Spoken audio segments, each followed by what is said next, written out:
DNA கவுன்சிலிங்ல எப்படி choice filling பண்றது அப்படிங்கறத இந்த வீடியோல டீடைலா பார்க்க போறோம். ஜென்ரல் 7.5க்கு வந்து ஒரு 2 சாய்ஸ் ஃபில்லிங் இந்த மாதிரி எல்லாம் இருக்கு. ஸோ இந்த வீடியோ வழியா நீங்க தெளிவா நீங்களே வீட்ல இருந்து சாய்ஸ் ஃபில்லிங் தெளிவா எப்படி பண்றதுங்கிற புரிஞ்சுக்கலாம். இப்போ நம்ம அந்த வெப்சைட்ல வந்து ஃபர்ஸ்ட் என்ன பண்ணணும்னா நமக்கு லாகின் ஐடி கொடுத்துருப்பாங்க. ஸோ அது வந்து பார்த்தீங்கன்னா உங்களுக்கு தான் தெரியும். அந்த லாகின் ஐடி பாஸ்வேர்டை போடுங்க. போட்டதுக்கப்புறம் லாகின் பண்ணுங்க. லாகின் ஆயிடுச்சுன்னா ஆஃப்டர் வந்து பார்த்தீங்கன்னா டைரக்டா உங்களுக்கு ஒரு பேஜ் ஓப்பன் ஆகும். உள்ள போனதுக்கப்புறம் 2 லிங்க் 7.5 ரிசர்வேஷன் மாணவர்களுக்கு 2 லிங்க் ஓப்பன் ஆகும். அதே போல் ஜென்ரல் மாணவர்களுக்கு ஒரு லிங்க் தான் ஓப்பன் ஆகும். இப்போ நீங்கள் வந்து 7.5லையும் சாய்ஸ் ஃபில்லிங் பண்ணிக்கலாம், ஜென்ரல்லையும் பண்ணிக்கலாம். 7.5ல வந்து பார்த்தீங்கன்னா நீங்கள் அந்த கவர்மெண்ட் ஸ்கூல் கோட்டான்னு போட்டிருக்கு பார்த்தீங்களா, அதில் சாய்ஸ் ஃபில்லிங் பண்ணி உங்களுக்கு ஒரு சீட்டு கிடைச்சிச்சுன்னா 4 வருஷம் இன்ஜினியரிங்கில் ₹1 கூட நீங்கள் ஃபீஸ் கட்டாமல் ஃப்ரீயாக படிக்க முடியும். ஜென்ரலில் நீங்கள் சாய்ஸ் ஃபில்லிங் பண்ணிக்கலாம். ஆனால் ஸ்காலர்ஷிப்புக்கு அடிமையாகியோ இல்லை ஏதாவது ஒரு காலேஜில் போய் நீங்கள் எங்கேயாவது வந்து பார்த்தீங்கன்னா அந்த காலேஜில் மட்டும்தான் படிக்கணும்ட்டு எங்கேயாவது கொடுத்து அவங்க சாய்ஸ் ஃபில்லிங் பண்ணாமல் உங்கள் கையால் நீங்கள் பண்ணுங்கள். நிறைய பேர் ஸ்காலர்ஷிப்புக்கு அடிமையாகி போயிருக்காங்க. ஸோ ஏன்னா கவர்மெண்ட் காலேஜ் யாருக்குமே கண்ணுக்கே தெரியாது போல இருக்கு. எல்லாரும் கவர்மெண்ட் காலேஜை பற்றி ஏன் இப்படி எல்லாரும் இப்படி நினைக்கிறீங்க? அது வந்து ரொம்ப தப்பாக போயிட்டு இருக்கு. ஸோ ஏன்னா நீங்கள் ப்ரைவேட் காலேஜ் போகணும்னு நினைக்கிறீங்க, ஃபீஸை பார்த்துக்கிட்டு சாய்ஸ் ஃபில்லிங் வந்து இந்த இது வழியாக பண்ணணும். ஸோ எப்படி பண்ணுறதுங்கிறத இப்போ நான் உங்களுக்கு சொல்லி காமிக்கிறேன். இப்போ ஜென்ரலாக நீங்கள் இந்த ஆப்ஷனை கொடுத்தீங்கன்னா உங்களுக்கு இந்த மாதிரி தான் பேஜ் ஓப்பன் ஆகும். அதில் வந்து பார்த்தீங்கன்னா உங்களுக்கு ஓடிபி வந்து பார்த்தீங்கன்னா நீங்கள் போட்டு லாக் பண்ணலாம். லாக் பண்ணவே கூடாது. நான் வந்து என்னுடைய எக்ஸ்பீரியன்ஸில் சொல்கிறேன், யாருமே லாக் பண்ணவே கூடாது. அது என்ன சார் லாக் பண்ணணும்னு கேட்டிங்கன்னா, ஃபஸ்ட்டு நீங்கள் வந்து எப்படி காலேஜை செலக்ட் பண்ணுறதுன்னு நான் உங்களுக்கு சொல்லித்தரேன். நீங்கள் காலேஜ் நேம் அப்படிங்கிறத கொடுத்துக்கலாம். உங்களுக்கு காலேஜ் நேம் என்னங்கிறது உங்களுக்கு தெரியும். உங்கள் காலேஜ் நேம் உங்களுக்கு எது பிடிச்சிருக்கோ அதை நீங்கள் செலக்ட் பண்ணிக்கலாம். அதுக்கப்புறம் வந்து பார்த்தீங்கன்னா காலேஜ் கோடு வழியாகவும் நீங்கள் செக் பண்ணிக்கலாம். அதுக்கப்புறம் காலேஜ் கோடு இல்லாட்டி பிரான்ச், நீங்கள் என்ன பிரான்ச் படிக்கணுமோ அதை செலக்ட் பண்ணிங்கன்னா எல்லா பிரான்ச் இங்கே தமிழ்நாடு முழுக்க எந்தெந்த காலேஜ்லாம் அந்த பிரான்ச் இருக்கோ எல்லாமே வந்துடும். அதே சேம் டைம் டிஸ்ட்ரிக்ட், நீங்கள் எந்த டிஸ்ட்ரிக்டில் படிக்க போகிறீங்களோ அந்த டிஸ்ட்ரிக்டில் மட்டும்தான் வேணும்னா டிஸ்ட்ரிக்டை மட்டும் செலக்ட் பண்ணிக்கோங்க. அதே சேம் டைம் கேட்டகிரி, நீங்கள் வந்து பார்த்தீங்கன்னா சார் நான் சென்ட்ரல் கவர்மெண்ட் காலேஜில் படிக்கணும், கவர்மெண்ட் காலேஜில் மட்டும்தான் படிக்கணும், கவர்மெண்ட் எய்டடில் படிக்கணும், அண்ணா யூனிவர்சிட்டி டிபார்ட்மெண்ட் காலேஜில் படிக்கணும், அதே போல் ப்ரைவேட் காலேஜில் தான் படிக்கணும், அட்டானமஸ் காலேஜில் மட்டும்தான் படிக்கணும், உமன்ஸ் காலேஜ் நான் வந்து ஒரு கேர்ள்ஸாக இருக்கேன் அதனால் உமன்ஸில் தான் படிக்கணும், அண்ணாமலை யூனிவர்சிட்டி காலேஜில் படிக்கணும், யூனிவர்சிட்டி கான்ஸ்டிடியூஷன் காலேஜில் படிக்கணும்னா எது வேணுமோ அதை செலக்ட் பண்ணிக்கிட்டிங்கன்னா அந்த காலேஜாக உங்களுக்கு ஷோ ஆகும். ஸோ அதை நீங்கள் செலக்ட் பண்ணிங்கனாவே அது உங்களுக்கு ஷோ ஆரம்பிச்சிடும். ஸோ இப்போ உங்களுக்கு வந்து பார்த்தீங்கன்னா சாய்ஸஸுங்க. நீங்கள் இப்போ உங்களுக்கு ஆல்ரெடி இப்போ இதில் சாய்ஸ் பண்ணியிருக்கனால உங்களுக்கு காமிக்குது. இதில் வந்து நீங்கள் உங்களுக்கு எது எதெல்லாம் வேணுமோ கிளியர் அண்ட் ஃபில்டர்னு கொடுத்துக்கிட்டிங்கன்னா அடிக்கடி ஏதாவது ஒன்று இப்போ பாருங்களேன், இப்போ நான் வந்து இந்த காலேஜ் கோடை சும்மா ஒன்று கொடுத்துட்டேன்னா இங்கே வருது பார்த்தீங்களா, இங்கே கிளியர் ஃபில்டர் கொடுத்தீங்கன்னா அடிக்கடி கொடுத்தீங்கன்னா உங்களுக்கு கிளியர் பண்ணிக்கலாம். ஆஃப்டர் வந்து இப்போ நீங்கள் கொடுக்கக்கூடிய சாய்ஸ் எப்படி கொடுக்கலாம்னா, இப்போ ரீஆர்டர் மை சாய்ஸ், நீங்கள் சாய்ஸஸ் வச்சதுக்கப்புறம் எப்படி வைக்கிறதுங்கிற முன்னாடி இப்போ ஒரு ஆள் வச்சுருக்காங்க. இதில் நம்ம வந்து வேணான்னா இங்கே டெலீட் பண்ணிக்கலாம். எதெல்லாம் வேணாமோ இதில் நம்ம ஃபுல் அண்ட் ஃபுல் அப்படியே டெலீட் பண்ணிக்கலாம். ஸோ டெலீட் பண்ணிட்டோம்னா அதெல்லாம் உங்களுக்கு இருக்காது. ஸோ இந்த சாய்ஸ் ஃபில்லிங்லேயே உங்களுக்கு பல குழப்படிகள்லாம் இருக்கும். அதை நான் ஃபஸ்ட்டு சொல்கிறேன். இப்போ ஃபஸ்ட்டு நம்ம எப்படி சாய்ஸ் ஃபில்லிங் பண்ணுறதுன்னு பார்ப்போம். முதற்கட்டமாக உங்களுக்கு தேவையான கோர்சஸை நீங்கள் செலக்ட் பண்ணணுங்க. இப்போ நான் அண்ணா யூனிவர்சிட்டியில் எனக்கு இந்த காலேஜில் இந்த கோர்சஸ்லாம் வேணும்னா இப்படி ஒன்றுன்னு கொடுக்குறேன் பார்த்தீங்களா, அதெல்லாம் செலக்ட் ஆகிட்டே வரும்.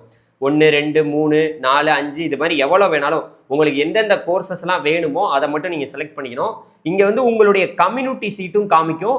அதே போல் உங்களுடைய அந்த ஓசிங்கிறது எல்லாருக்கும் காமன், அதனால எல்லாருக்குமே ஓசி சீட்டு காமிக்கும். பெரும்பாலும் 1ஆவது ரவுண்டுலலாம் பார்த்தீங்கன்னா ஓசியில் தான் சீட் அலாட் ஆகும் நிறைய பேருக்கு.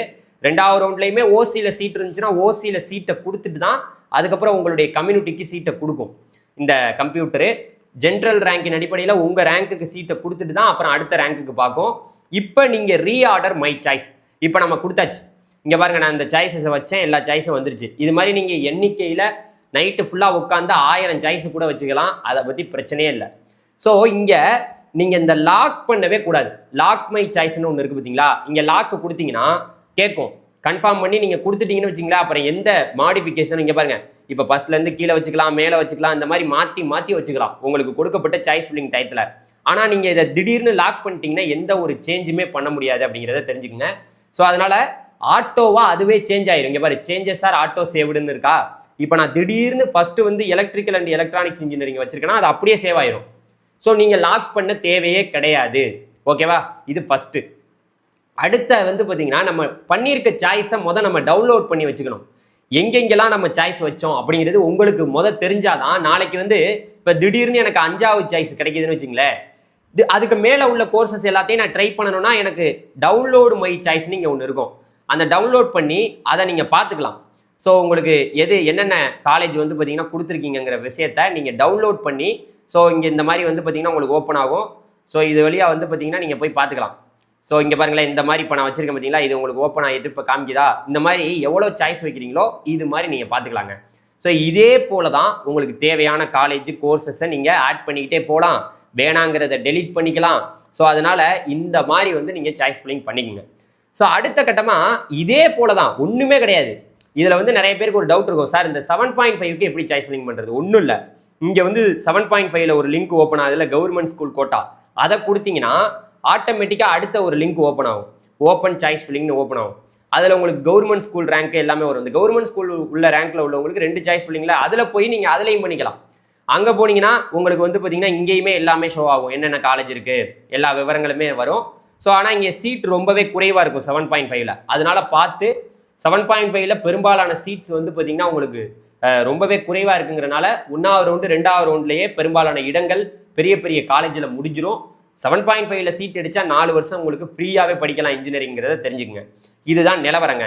இப்படி தான் உங்களுக்கு தேவையானதை செலக்ட் பண்ணிங்கனாவே, இப்படி கிளிக் பண்ணாவே உங்களுக்கு அந்த சாய்ஸ் வந்து 1, 2, 3ன்னு அப்படியே ஆட் ஆக ஆரம்பிச்சிடும். இப்படி தான் நீங்கள் சாய்ஸ் ஃபில்லிங் பண்ணணும். வேணுங்கிறத வச்சுக்கோங்க, வேணாங்கிறத விட்டுருங்க. ஆர்டர் கரெக்டாக இருக்கணும். இங்கே ஆர்டரை நம்ம தப்பாக வச்சுட்டு, இங்கே பாருங்கள், இந்த மாதிரி ஆர்டரை தப்பாக வச்சுருவாங்க சில பேர். சார் நான் வந்து ஃபஸ்ட்டு தெரியாமல் இதில் வந்து பார்த்தீங்கன்னா மெக்கானிக்கல் இன்ஜினியரிங்கை போட்டேன் சார், போட்டிங்கன்னா கிடச்சிடும், திடீர்னு கிடச்சி போச்சுன்னா ஒன்றுமே பண்ண முடியாது. ஸோ அதனால் எது வந்து நம்ம ஃபஸ்ட்டு வைக்கிறோமோ நமக்கு பிடிச்சதாக வைக்கணும். பிடிக்காததை வச்சிங்கன்னா அது உங்களுக்கு பிரச்சனையாக தான் மாறும். ஓகே, இப்படி தான் சாய்ஸ் ஃபில்லிங் பண்ணணும். தயவு செய்து கவர்மெண்ட் காலேஜாக வைங்க. நான் எல்லா மாணவர்களுக்கும் என்னுடைய மிகப்பெரிய அறிவுரை என்னென்னா, கவர்மெண்ட் காலேஜை செலக்ட் பண்ணுங்கள். ப்ரைவேட் காலேஜுக்கு போனீங்கன்னா ஃபீஸு, உங்கள் குடும்பத்தால் ஃபீஸு கட்ட முடிஞ்சதுன்னா வைங்க, இல்லாட்டி வைக்காதீங்க. அப்புறம் நீங்கள் வருத்தப்படுறதுக்கு நான் பொறுப்பு கிடையாது, கவர்மெண்ட்டும் பொறுப்பு கிடையாது. ஏன்னா கவர்மெண்ட்டே சொல்லிடுச்சு, கவர்மெண்ட் காலேஜில் மட்டும்தான் ஃபீஸு கம்மி, அங்கே ப்ரைவேட்டில் கூட வாங்குறாங்கிறது ஊர் உலகம் எல்லாத்துக்குமே தெரியும். அதை நீங்கள் பார்த்து நீங்கள் தான் சாய்ஸ் ஃபில்லிங் பண்ணிக்கணும். சரியா? Thank you very much. அடுத்த வீடியோவில் சந்திக்கலாம். இந்த வீடியோ உங்களுக்கு ரொம்பவே உதவியாக இருக்கும். உங்கள் ஃப்ரெண்ட்ஸ் யாராவது சாய்ஸ் ஃபில்லிங் பண்ண தெரியாமல் இருந்தாங்கன்னா இந்த வீடியோ உங்களுக்கு ஷேர் பண்ணுங்கள். தேங்க்யூ.